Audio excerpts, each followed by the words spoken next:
ad astra abyssa.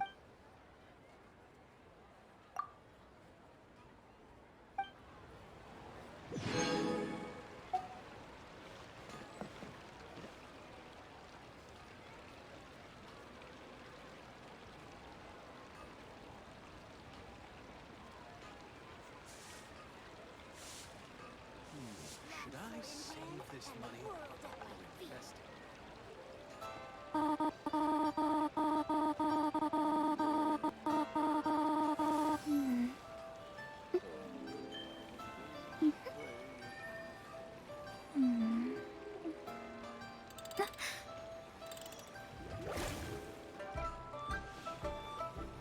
Error.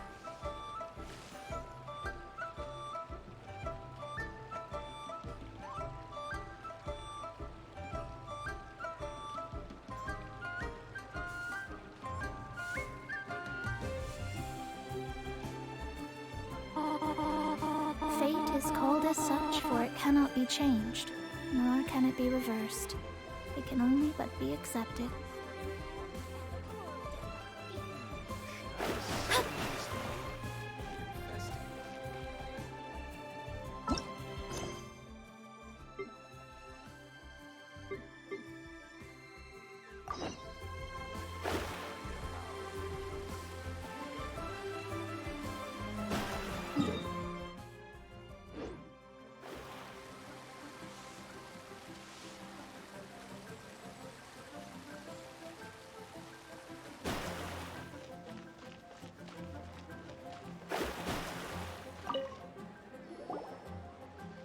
Is there anything I can do for you two?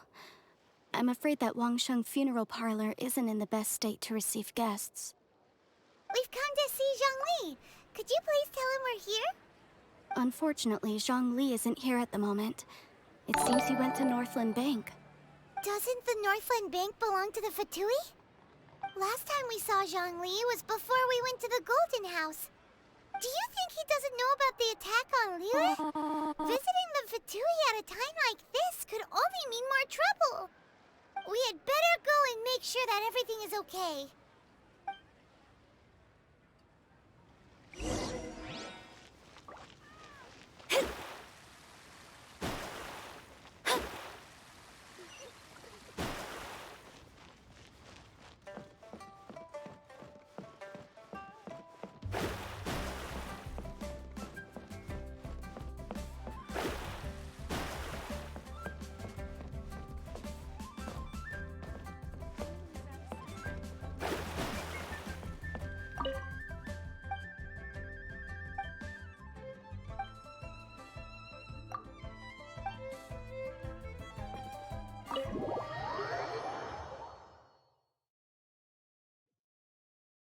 You call this cooperation between Harbingers?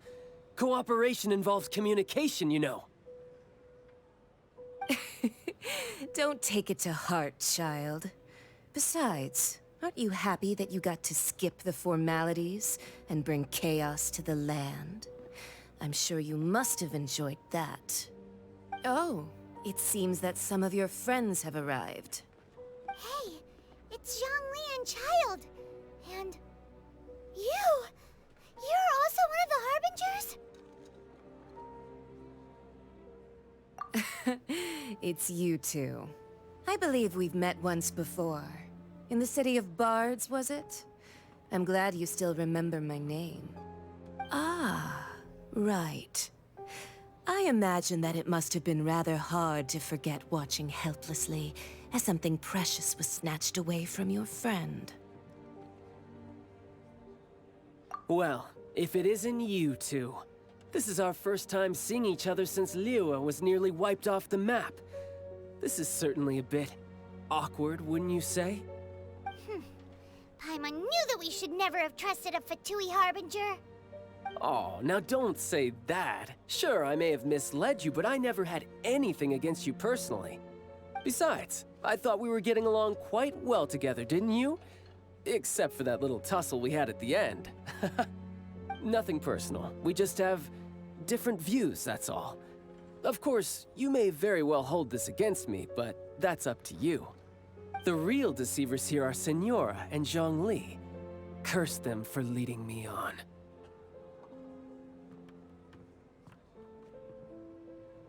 So actually, I think... Stop wasting time, child. There'll be plenty of time to chat once I'm through here. You remember the agreement, Morax. Now, if you would be so kind. The Gnosis, please. What in the world are you talking about? The contract is fulfilled. That which thou seeketh is now bestowed unto thee. For my promise is solid as stone.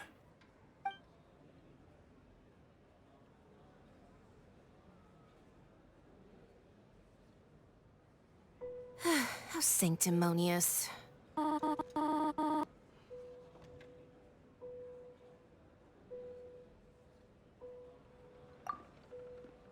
What?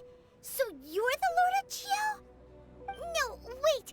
That's an exciting twist and all, but why give the Gnosis to the Fatui? I do not give it for free. I give it as agreed upon in the contract.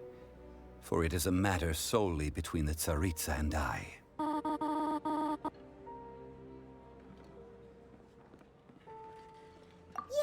you don't think you went a little bit too far with that whole fake death thing?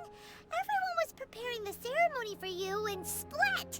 This big dragon falls out of the sky, and all of Lyric goes into an uproar. Talk about a disaster. Gathering all the forces that had been bubbling behind the scenes, and then stirring them together in a pot that was bound to boil over. That's what he wanted to see, am I right? Wait, what? Perhaps it's best that I explain. As you know, I've dwelt upon this world for more than 6,000 years. It is now 3,700 years ago that I founded Qynoa together with the Adepti. Even boulders that can withstand whirlpools will erode with the passing of time. I kept convincing myself that cracks had not begun to form, and that the end of my time had not yet come. Until one drizzly day, as I was strolling along the harbor, I heard a merchant tell one of his workers, "You've finished your duties. Go ahead and call it a day." I stood motionless among the crowds, asking myself, have I already finished my duties? Oh, Zhongli. But as I began to consider relinquishing my divine role, I soon discovered that many reasons still remained to not hastily depart. Was Qynoa, the city I had dwelt in for so long, already prepared to enter its next age? I decided that a test was needed in order to reveal the answer.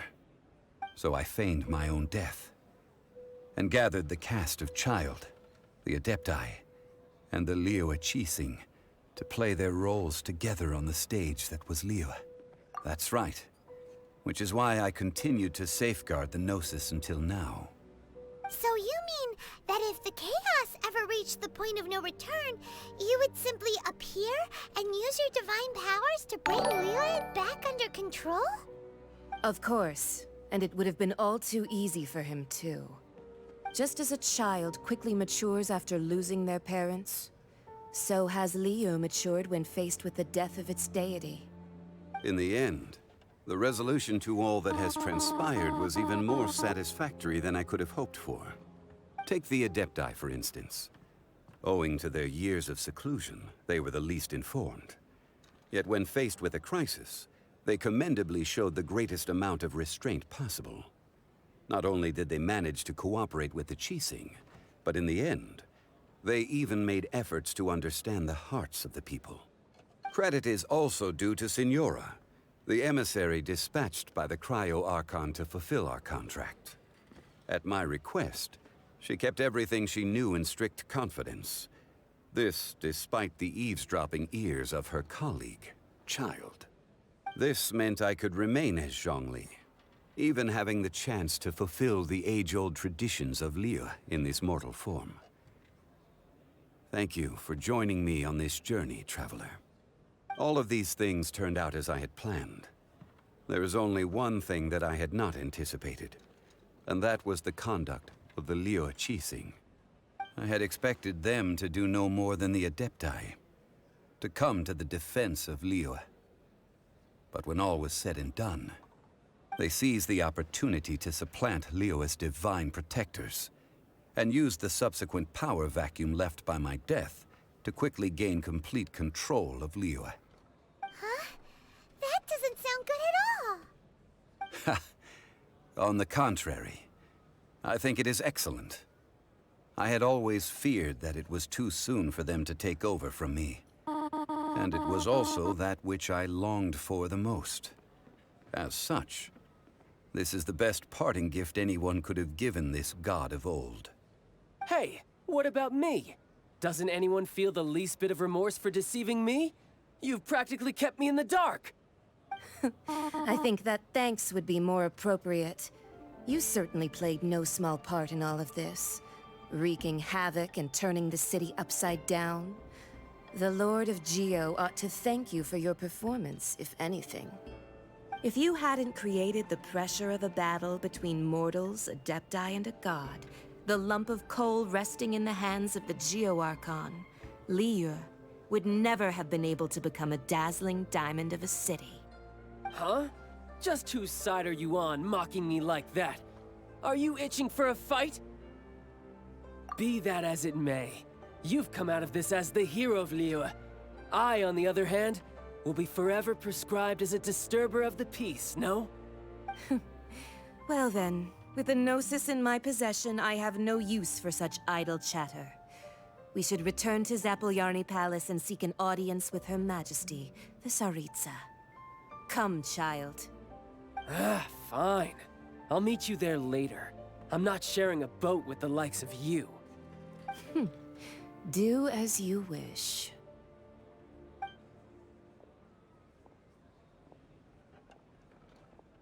Now then, is there anything else you wish to ask me?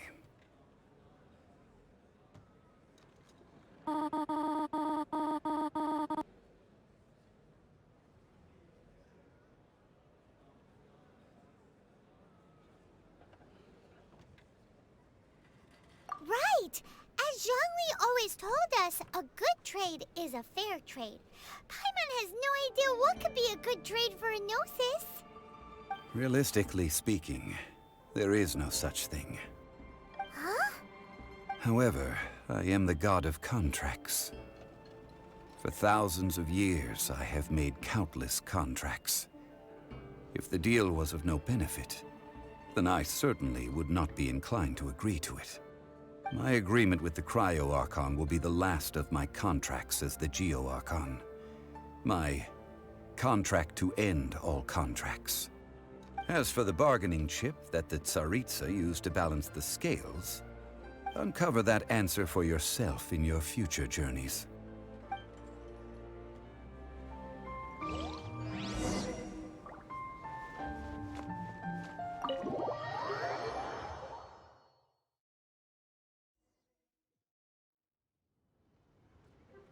Today's the day of the rite of parting. Although the star of the show is fake, we've spent so much time trying to organize it, it would be a real shame not to go there now.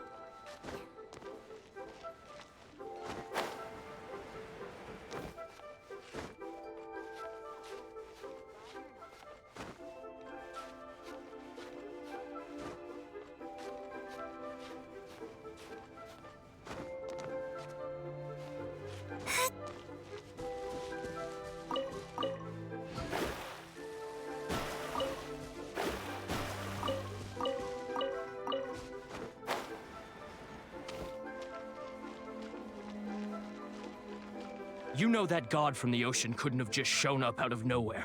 I mean, it's been 2,000 years since Rex Lapis subdued it.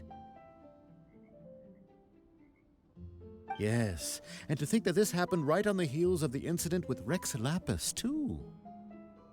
Say, do you think the person who assassinated our lord and released that evil god might have been one and the same? Now that you mention it, that's very possible. Yes, it's very possible indeed. I mean, it all fits together. That person must have colluded with the evil god to harm Rex Lapis. Oh, that wicked, black-hearted scoundrel. Still, what sort of supernatural prowess must this person possess to be able to do such things? I have never heard of such a person in all my years. Ah, forget it. Guessing's no use to us. Look, the Millilith over there looks like he's about to make an announcement. Let's hear what the Ministry of Civil Affairs has to say first.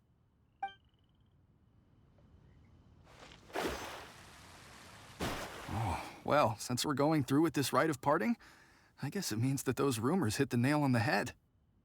So Rex Lapis is really... But they didn't catch the culprit, did they? Oh, come on. Do you think that the assassin could have been a normal person? You know what I think. I don't think any of the gossip on the streets you hear from those shady types is worth anything. There's only one real possibility in my mind. I've heard that the assassin was that Fatui fellow. Youngish, pretty high in rank. I think they called him Child. The Fatui? They certainly are very suspicious. Who knows what those greedy, crooked folks... Shh! Lower your voice. If the Fatui catch you in their sights, Rex Lapis won't be around to protect you this time.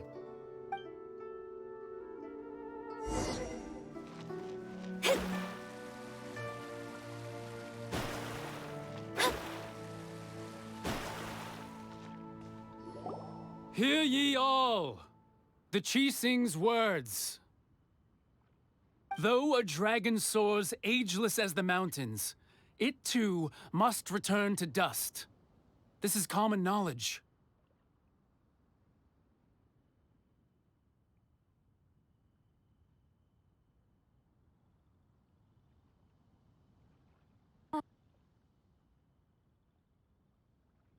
Gods and Adepti live glorious lives, but both light and shadow have their season. So too must they face divinely appointed trials. Rumors and hearsay abound on the streets that Rex Lapis was murdered. Now, let the truth be revealed. Having been thwarted in his trial, Rex Lapis's soul has recouped the celestial heights. He beseeches the people of Liyue to grieve not and to let not their hearts be saddened. Nor are they to believe street-born rumors or indulge in baseless speculation.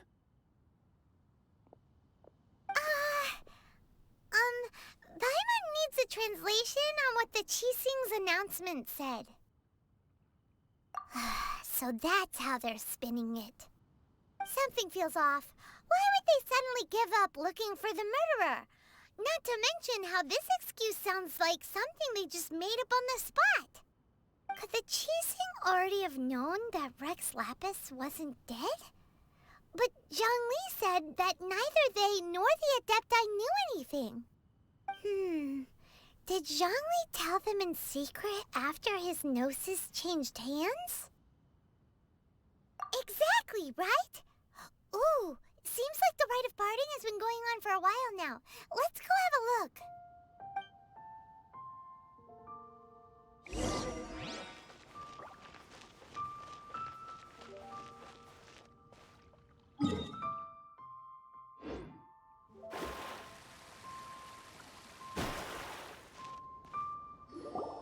Look, it's Ningguang and Keqing. Are they saying something? Are their speeches over? As said previously, Rex Lapis's soul returning to the heavens is the end of the contract. And it is also the end of an era. 3,700 years of contracts burnt and reduced to ash. We, the people of Liyue, were indeed prosperous. But blinded by our prosperity, we forgot that time can be pitiless. The long, unending dream of our Archon walking among us. Now that we have awoken from our dream, we must learn to say farewell. Will you stand with us as we re-establish our contracts? As we build a new age of prosperity? So concludes the words of Her Eminence the Tianquan. Does Her Eminence the Yuheng have anything to add? Huh? Is she looking this way? Traveler, Yikes! She really is looking our way!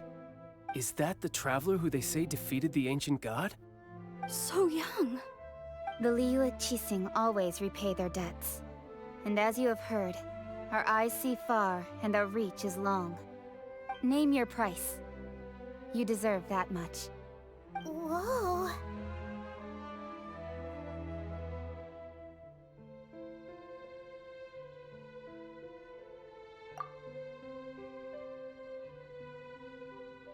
Well, could you help me put up some missing person posters?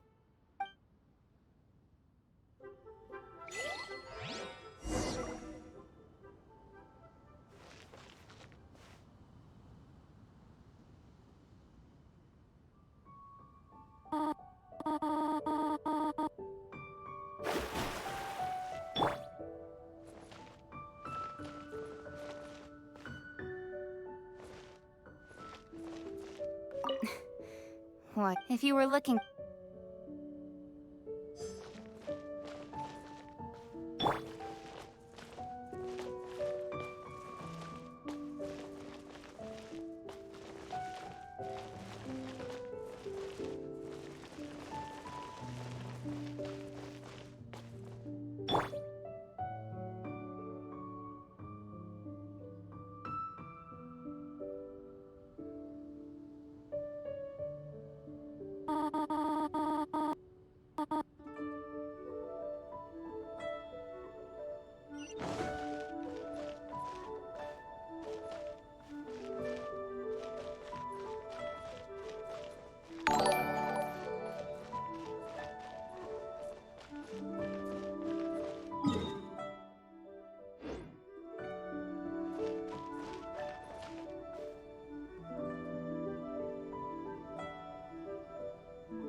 The cleanup of the premises, managing the crowds as they exit, making an account of the rite.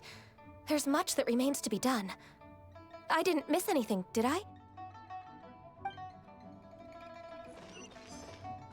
Roping you in was possibly the most masterful move we could have made. I believe that future generations will say so too when our deeds come up for their review.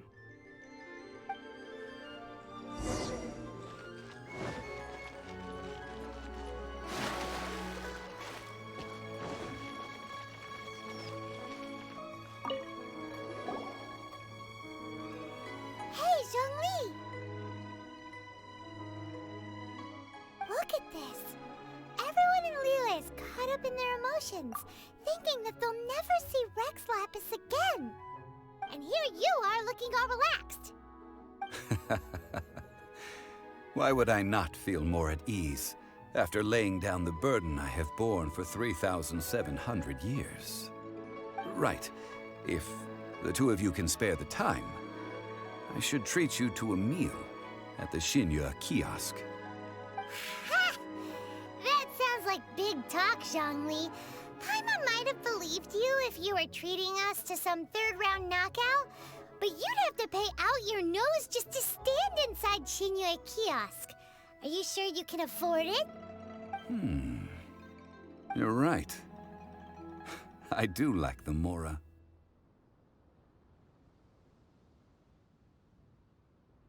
But why would Morax lack Mora? As the Rex Lapis Morax, I can easily create Mora. But since I have chosen to walk this earth as the mortal Zhongli, I should abide by the same rules that mortals do. When I was journeying with you, though I still had the Gnosis in hand, I knew that I must soon retire from my role as an Archon. So I had to rehearse a little for my new life. Oh, no wonder. Paimon gets it now. You didn't look at the price tags when we were spending because you've never had to. But since you weren't used to not being able to just make more Mora as and when you wanted to, you had to try becoming a parasite to society who lives off of other people's credit. Well, we were only spending Fatui money. You don't have to say it like that. In the City of Commerce, we do not merely exchange money or goods. We also exchange knowledge, memories, and foresight, as well as positions, roles, and lives. The Archon Morax could never experience life as the true mortal Zhongli could, no matter how many times he descended to be with his people. I must thank you for that. I will treasure the memories that I made as Zhongli, traveling the streets of Liyue with you. That is true. But there is no journey that does not end. No meetings without partings. Paimon thinks that we should make a move and continue our search for the Seven. I fear that continuing your journey may be difficult. The nation that neighbors Liyue by sea, Inazuma, is presently closed.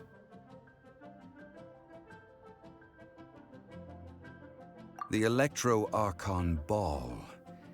And just as the people of Liyue preferred to call me Rex Lapis, she too goes by another name among locals in Inazuma. Paimon thinks we've heard that one before. Raiden? That is the case. And since Raiden is also the Shogun of Inazuma, people call her the Raiden Shogun. That said, though people at the wharf were saying that the situation in Inazuma is very tense, Paimon doesn't remember that always being the case. It wasn't that bad last year. Zhongli, since you're Rex Lapis, shouldn't you know something about what's happening there? Just how did Inazuma become a closed nation? It's because of visions. Visions? When faced with circumstances beyond their control, humans often bemoan their lack of power. But if a person shows true strength of will at a desperate and fateful moment in their life, the gods will look upon them with favor. This is what visions are. Magical foci bestowed upon those who have been acknowledged by the gods. Uh-huh. That's how people in Teyvat see it. But starting from last year, the Raiden Shogun began promulgating the Vision Hunt Decree. Vision Hunt Decree? Yes. It was an order to seize all visions within Inazuma's borders, and to inlay them upon the hands of the statue of the omnipresent god. They want to seize visions. But why?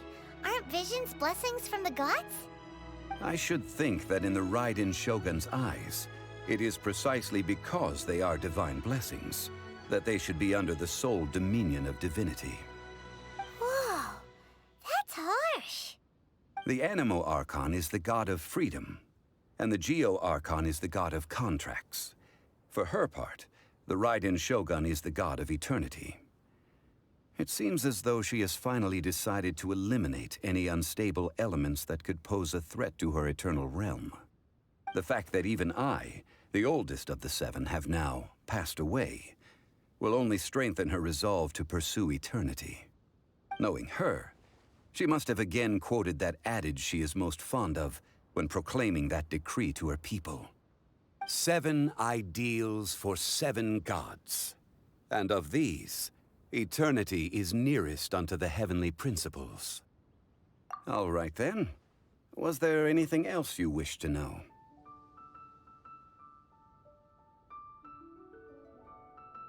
That's right. Zhongli, now that you don't have your gnosis, what's going to happen to all the Mora in Teyvat? Since Morax is dead, are they all just gonna disappear? Also, isn't the Golden House the only mint in the entire continent? Will it even continue to work? The Mora present now will not vanish. But the Golden House will indeed have to cease operations for a lengthy period of time, since creating Mora requires the use of the Geo Archon's power.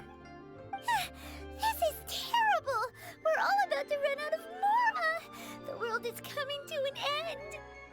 Yes, this is indeed a major issue from a financial standpoint.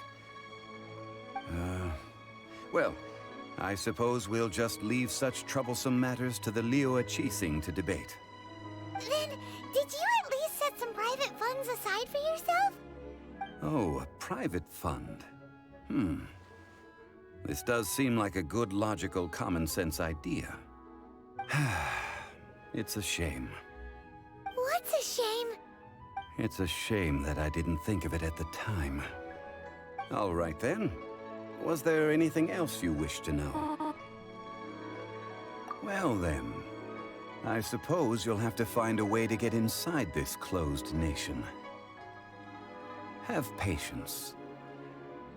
I suspect that some serendipity must first come into play.